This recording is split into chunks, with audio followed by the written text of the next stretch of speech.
if this team is being coached by the assistants and everything, they've got a bit to answer for, aside from what Scott Robertson's doing. Are you confident in Scott Robertson? You spend a lot more time around him and around that camp than most, okay? Are you confident with what you've seen over the last 2 years, what you've seen this year? It says a lot about the state of Welsh rugby that they probably walked out of there feeling pretty good because they scored 4 tries. DSPN is brought to you by Novus Glass, proud partner of the Special Olympics New Zealand. The Special Olympics New Zealand National Summer Games is in Christchurch, Ōtautahi, this December. Across New Zealand, Aotearoa athletes, clubs, volunteers and families are getting ready, training, supporting each other and celebrating as the flame of hope travels down the country.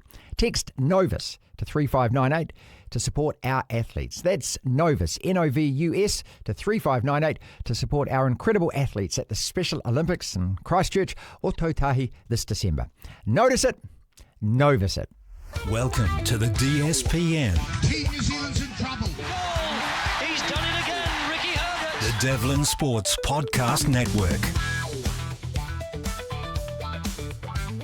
DSPN, welcome again. Martin Devlin, Lachlan Waugh, and with us Jamie Wall, who I believe is one of the most trusted and respected rugby journalists in this country. He's a great old mate of the show, and we thought it's about time we had to catch up at season end.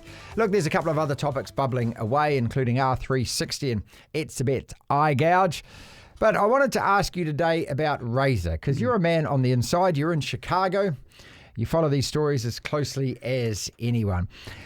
Jamie, is he under threat at all in terms of his position as the head coach of the All Blacks? Well, it's great to be back, Martin. Thank you for having me in. I don't think at this stage he is. I don't think that we're at the point where we were in the last regime with Foster, and ironically, Scott Robertson was a big part of that because throughout, right from day one of Ian Foster's regime, Scott Robertson was there making a case to be in that job. If there was another compelling coaching candidate right now, then we would be having this conversation, yes. But there isn't, not in my opinion anyway. And so I think a lot, though, next year is going to ride on this tour to South Africa, which all of a sudden is looking like the most difficult proposition the All Blacks have faced, probably since the last time they went there on a tour. And it's great because this is what it's supposed to be. It's supposed to be this big test. Gone are the days of going over to South Africa and just presuming the All Blacks were going to win and racking up big scores. That's completely flipped on its head now. I think that it's pretty safe to say that right now that perhaps this coaching staff's jobs may well depend on the outcome of that tour and the results that we have there. But right now, I think he's under scrutiny, but the job is not under threat. Is Jamie Joseph not a compelling candidate? I don't think so at the moment, no, because you're talking about a guy who, yes, has Test rugby experience, but it was in a very, very different situation than what we see right now with NZ Rugby and the All Blacks. He was essentially given an imperial-like role over Japanese rugby, and to the point where he was effectively running their domestic competition. And if you talk about the biggest gripe that we've had with Super Rugby and domestic rugby just in general over the last 2 decades, which is taking All Blacks out of Super Rugby, taking All Blacks out of the NPC, he did that for an entire year and took the entire team out of Super Rugby back when they had the Sunwolves. So, he had that power to be able to do that. He won't have that with the All Blacks right now. And also he's coming off a season where the team that he coached in Super Rugby didn't even make the playoffs. So to me, it's not as compelling as a lot of other people are saying. Don't get me wrong. I think Jamie Joseph is a great coach, and I think he's a good man. But that is far more of a vibes-based reaction, in my opinion, because he is an old-school guy. He is the sort of, he gives off this aura that he can come in and just sort of sweep away a lot of the crap that's surrounding the All Blacks and get them back on message. It might be a good case, but in terms of reacting to a 10-win, 3-loss season, I think it would be an extreme measure if they were to go down that path. With Ian Foster, as we saw after the loss at home to Ireland in 2022, a couple of his coaches were replaced, whether he wanted them or not. That's just what happened. Is there a potential scenario of that happening again after whatever review takes place now at the end of this season? Yeah, I think that's the far more realistic outcome of all of this. This is probably the review that's probably got the most riding on it for a while right now. And I think that some of the assistant coaches should be probably a little bit concerned about how it's going to happen because you can definitely pick some key areas this year that the All Blacks were outcoached and they were outthought and eventually name a couple of those, outplayed. Do you think? The set piece. Let's start there. That's probably the most obvious because that was one that showed where the All Blacks came into the season very solid, great scrum, very dependable line-out, and you have guys, probably the one part of the team, the Type 5, which you could ink in their names, from season start to season end. What we saw was the All Blacks getting found out in their losses.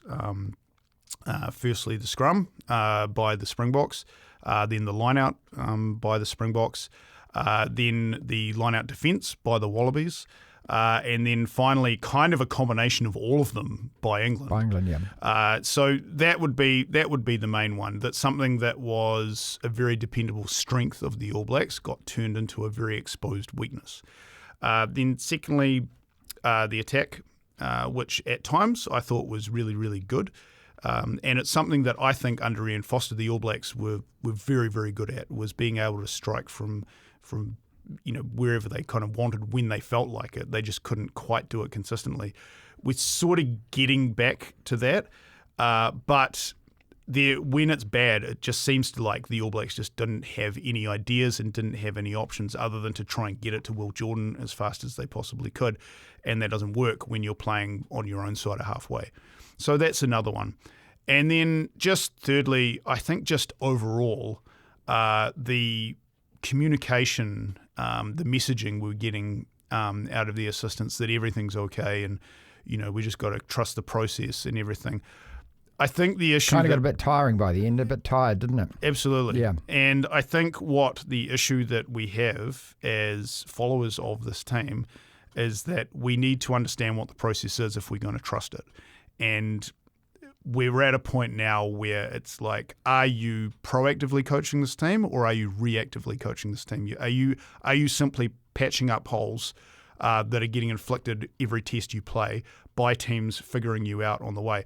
And that's the biggest issue that we've got. And we've talked about how last week Scott Robertson's come out and said, well, I don't really coach the team. Yeah, and I've got that down as another question. And when Gregor Paul used that quote in his story, and we've had a lot of feedback on this, and a lot of people don't trust journalism these days, and they think that these kind of things are made up.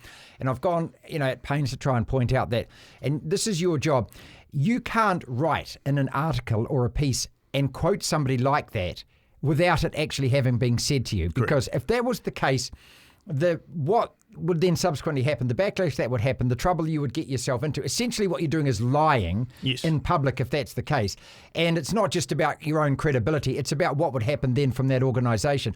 And people have got to understand this. If you quote somebody like that, then that quote is for real. And what he's actually saying by using these quotation marks is he's got it recorded as well. It's not just up here. Yeah. So I've got to point that out.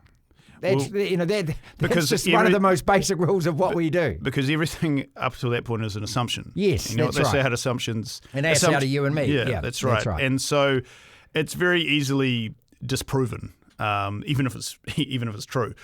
So I think that just getting back to the point I was making is that if that is, leaving aside what we think about that arrangement, is that if this team is being coached by the assistants and everything, they've got a bit to answer for. Aside from what Scott Robertson's doing. So that's why I think this review process, a few of them might be a little bit nervous about the way it's going to go. Jamie, was that ever the plan, though? that Scott Robertson wasn't going to be as hands-on as what we all assumed that he is hands-on. It never occurred to me during his run at the Crusaders that he wasn't the guy that was actually coaching the team. And so is he really a guy that is not physically coaching the All Blacks? Because then in Wales they had this press conference where all the media were invited, and he was out there in his tracksuit and he was doing all of these things, and whether that was for show, I don't know. But that confuses it as well. One really interesting point that got brought up by a colleague of ours, Nigel Yelden, and it's something that I often think about a lot, is he said to me one day, if they're not going to let us watch them coach the team, i.e. attend trainings and establish some sort of trust that, there's certain things that we're not allowed to report on or film and things.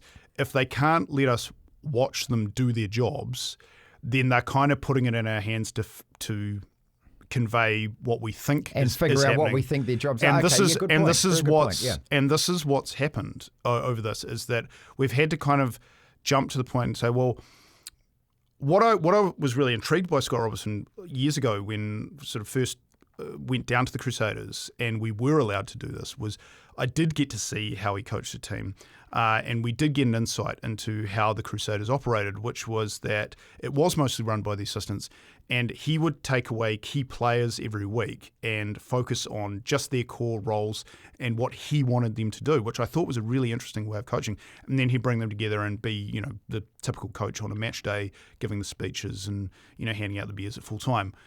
And I thought that's a really interesting way of going about it, coming from a Steve Hansen situation, very hands-on. Or Graham Henry, really hands-on. Yeah. And micromanaging.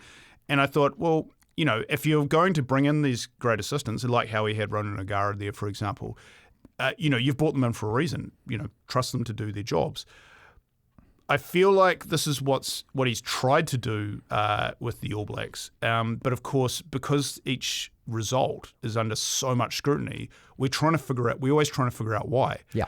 And because it was this kind of unspoken truth about the way that the team was running, then where do we put that blame on? Does it and that's why I'm focusing on the assistants. And I'm sitting here going, well, does this actually work in Test rugby? Are we finding out that perhaps the way he was doing things at the Crusaders doesn't translate into the Test arena? But then at the same time, because he's established that, I'm not the one doing the set piece and the lineouts and so on, well, then it has to be someone else's kind of fault. Yeah. And when I look at the other coaches in World Rugby, your Andy Farrells and your Borthwicks and also your Rossi Erasmus, do those coaches coach under that kind of system, or do they appear to us to have more hands-on, don't they? It certainly appears. We would think that. It certainly appears that way. But then again, you look at who Rossi Erasmus has got on his staff. He's got Tony Brown, a guy who is renowned for having Test experience. And you talk about Jamie Joseph before. Obviously Tony Brown was a big part of that as well. So just as an aside, I think if there was going to be a compelling case to take another coaching ticket, it would involve Jamie Joseph and Tony Brown. Yeah. And he's got Felix Jones there as well. The French have got Sean Edwards on their staff. They're like, every coaching staff is stacked with talent. So those guys aren't just there to fill up the water bottles. They're all kind of operating under this premise that they take responsibility for certain areas on the field, the game and so forth. But the difference, I guess, is that when we talk about Rassi and we talk about Steve Borthwick, because they're the ones who are carrying the can every time these teams lose. Springboks don't really lose that often, but you remember back when they did to the Wallabies at Ellis Park, he was very upfront and he just said, no, we were... He was the dog shit comment, remember? Yeah, absolutely. And so I guess probably just haven't seen that side of Scott Robertson's personality. I will say one thing, being in the room with him after the All Blacks have lost Test, it's very palpable how he feels. He's not used to losing. He doesn't like doing it. And he doesn't like having to explain it afterwards. I guess what we need to see is just a bit more clarity around why things are going the way they are, how things are going to be changed, and like I said before, that there is a process that we can trust going forward, because it's not far away. this South African tour. I'm not going to talk about the World Cup. No. But this, We've got a lot to get through before that. But this South African tour, this can make or break not just their coaching regimes, but the entire All Blacks setup itself, in my opinion, because it's the first time they've played the Springboks 4 times. If we go over there and get absolutely towed, what it could do to us. Jamie, are you confident in Scott Robertson? You spend a lot more time around him and around that camp than most, okay? Are you confident with what you've seen over the last 2 years, what you've seen this year? Do you still retain that?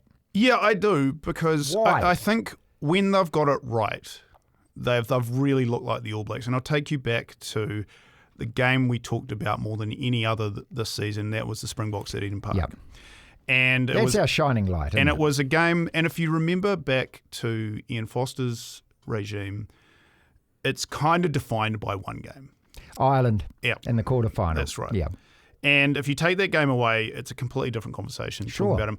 But the reason why we think about Ian Foster the way we do, and why I'm thinking about Scott Robertson the way we do, is because when they really needed to, they got the job done.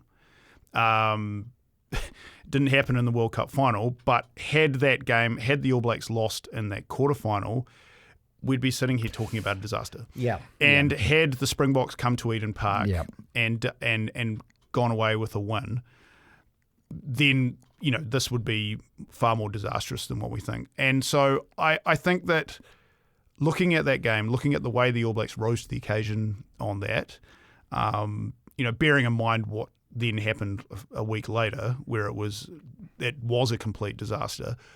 But because so much attention was put on that game, for like a good year out, and that gives me hope that if they can bottle that, repeat it for these big games going forward, they can get that consistency back, because that's kind of really all it comes down to for me with the All Blacks is consistency. And I think it says a lot about this team's legacy and history that we're talking about a 10-3 season here. If you'd handed that to any other test side other than the Springboks right now. But it's the manner of the defeats, who we lost to. Absolutely. And those defeats have to cast a shadow because of the nature of those defeats. Next year, this Springbok tour, do you honestly, realistically think that if it goes disastrous, that A, the New Zealand Rugby would make a change, and B, there's enough time to make a change? Everyone talks about, look, the Springboks got dicked 57-0 in 2017, they turned it around or whatever. But you're talking about less than a year. Yeah. And that's a new coach coming in, having to do whatever they do, which is sweep the broom clean or whatever, or do they manage the same players? I mean, I'm just talking about the practicality of that. Yeah, that's great. That's a great point. And I think it goes back to what I said at the start, is that there kind of has to be at least a fallback plan.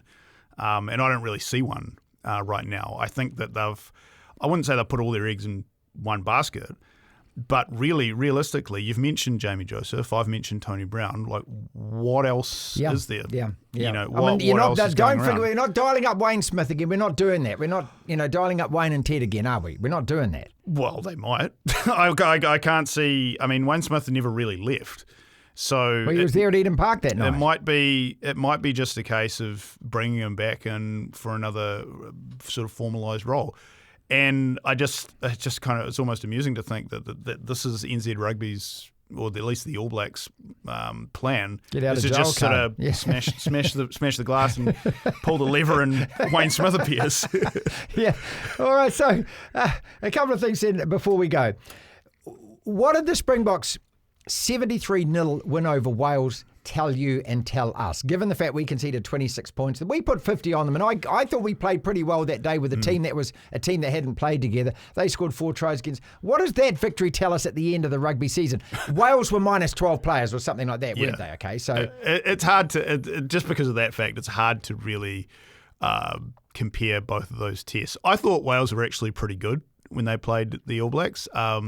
It says a lot about the state of Welsh rugby that they probably walked out of there feeling pretty good because they scored 4 tries. Well done to Tom Rogers, hat-trick. Well, the fourth guy ever to do that against. And I remember every one of those others. I remember Ray Mort running over Alan Hewson at Eden Park in 81. I remember those ones. So I remember Cornelson scoring 4 tries at Eden Park. Yeah. The total distance ran with the ball of about 30 centimetres. Well, everyone was a flop, wasn't it? But he just was there, yeah. He was just there. Anyway, I think that it's pretty pointless to compare those two tests. Also, it's kind of pointless to use Wales as a yardstick, given how poor they've been lately. I think, though, that on the whole, if you look at the way that the Springboks end of year tour went, where they won 5 from 5 and in very convincing fashion, it just shows how much further ahead they are from everyone else right now. And the fact that they've used, I think it's something like 55 players it's wild, this year, and that any combination, it feels like any combination they put out is a potential top lineup right now. So they're kind of at a place where the All Blacks probably want to be. All Blacks used 45, I think it was. something like that, yeah. Okay. So you can sort of see the way that Test rugby is tracking right now, that it's simply about getting as many guys exposed to it as possible, so that when it comes down to it, you can call on, 4 guys deep, which is what Scott Robertson's been very open about. It feels just like Erasmus has had a 7-year head start on everyone doing this, and it's all paying off massively right now. To compare the two sides, like who would win tomorrow, it's the Springboks, like probably every day of the week. But that a lot can change in 6 months. We've got a whole Super Rugby Pacific season to get through. We've got, there'll be guys who we're going to be talking about in July who we're not even thinking about right now, because they're going to come through. That's just the way Super Rugby works. The Springboks have had the benefit, in terms of their record this year, of having a few games that are against lesser opponents. I think they played Italy a couple of times, Georgia as well, and then they get Wales in their last test, like a depleted Wales team as well. So that was really nothing more than a training run for them. So yeah, it's setting up for a really, really big deal next year when they meet each other again 4 times in a row as well. This is, I'm just going to say it, this is the hardest season that the All Blacks are going to have in the professional era. Finally, when do we get this review done? When do we know about it? When do we know who's on it? When do we know all of that? What's the timeline on that? Do you know? It's by the end of the year. There's definitely one of those things that's done behind closed doors, and that we're not going to, they're not going to make the reviews public unless someone, of course, has to leave their job, which, completely not ruling out. So yeah, we'll know more about this by Christmas. We'll have all summer to sort of talk about it and get used to whatever changes get made. But it's not something that they're going to be live streaming on their website. I'll put it that way. Huge thank you to Novus Glass for sponsoring this episode of the DSPN and for being a proud partner of the Special Olympics New Zealand. This December, over 1,200 incredible athletes, along with hundreds of volunteers, coaches and other support staff, will be making their way to Christchurch or Tautahi for the Special Olympics New Zealand 2025 National Summer Games. Novus Glass is proud to be supporting something special, and you can help support the athletes too by texting Novus to 3598. That's Novus, Novus 3598. Thanks again, Novus Glass, for supporting us here on the DSPN. Windscreen, crack or chip, notice it, Novus it. DSPN.